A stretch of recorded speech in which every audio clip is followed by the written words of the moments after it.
বিসমিল্লাহির রহমানির রহিম। আসসালামু আলাইকুম। আশা করি আল্লাহর রহমতে সবাই সুস্থ আছেন, ভালো আছেন। আমিও ভালো আছি। আজকে আনারস দিয়ে ইলিশ মাছ রান্না করব। আনারস ইলিশ রান্নার জন্য এখানে আমি নিয়েছি ইলিশ মাছ আর নিয়েছি আনারস। আনারসের এগুলো আমি ছুরির সাহায্যে এভাবে উঠিয়ে ফেলবো।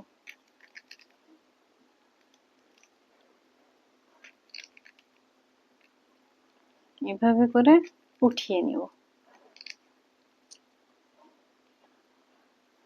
আনারসটা আমি এভাবে নিয়েছি। এখন এটা 4 টুকরা করে এর মধ্যে শক্ত অংশটা বাদ দিয়ে দিব। এভাবে আমি কেটে নিয়েছি আনারসটি। এবার এইখানে এই ছোট অংশ দিয়ে, গ্রেটারের ছোট অংশ দিয়ে আমি এটা এভাবে একটু কুড়িয়ে নিব।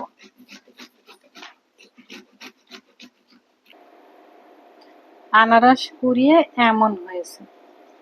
আমার এখানে 1 টেবিল চামচের মতো আমি আনারস নিয়েছি। এখন আমি মাছটিতে লবণ হলুদ মেখে নিব। অল্প একটু লবণ দিলাম, অল্প একটু হলুদ।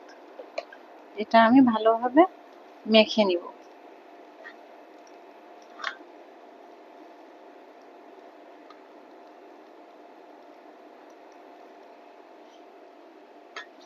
এখন আমি চুলায় প্যানটি বসিয়ে দিলাম।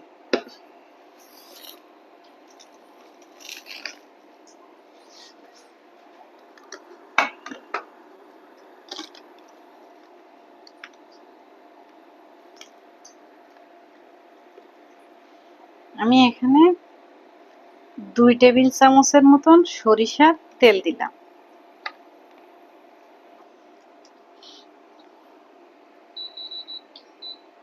আমি লবণ হলুদ মাখা মাছগুলো আস্তে আস্তে তেলের মধ্যে দিয়ে দিলাম।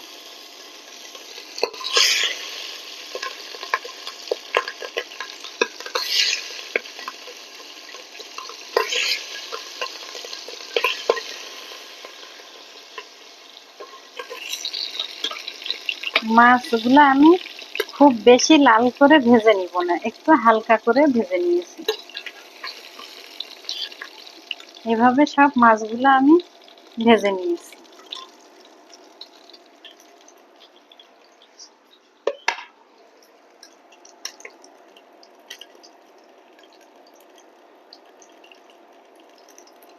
এখানে আমি 1 টেবিল চামচ আগে থেকে বেটে রাখা পেঁয়াজ দিয়ে দিলাম।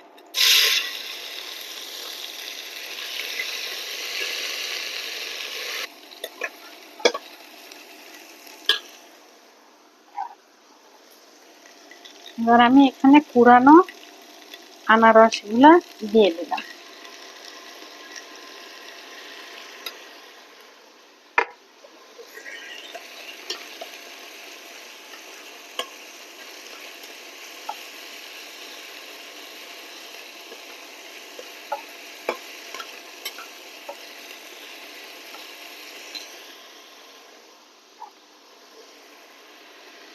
এবার আমি ভেজে রাখা মাছগুলা দিয়ে দিলাম।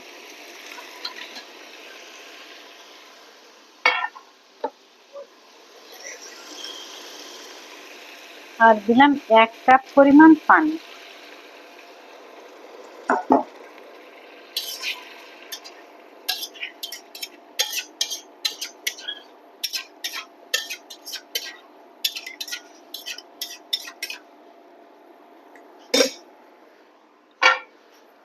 ঝালটা আমি একটু পরে দিব। এখন ঢেকে 5 মিনিট জাল করে নিব মিডিয়াম আছে।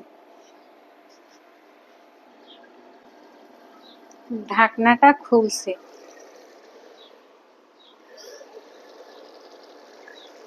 এখানে আমি 4টা কাঁচা ঝাল দিয়ে দিলাম।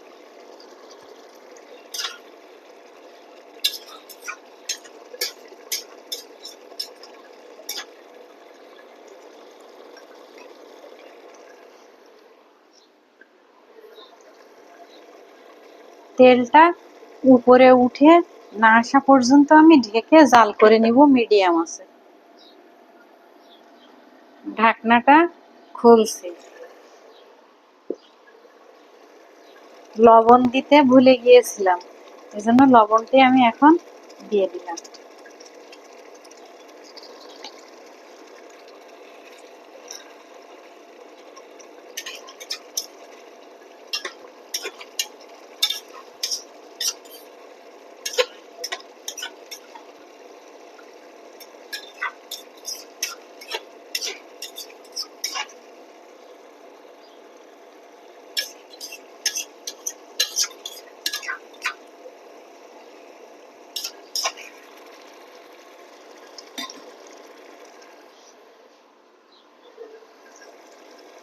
এটা আমি ঢাকনা দিয়ে আরো 2 মিনিট জাল করে নিই।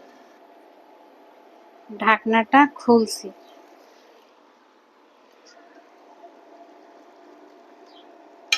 তেল উপরে উঠে আসছে। এটা হয়ে গিয়েছে। আনারস ইলিশ মাছ হয়ে গিয়েছে। এখন এটা আমি নামিয়ে আপনাদেরকে দেখাবো।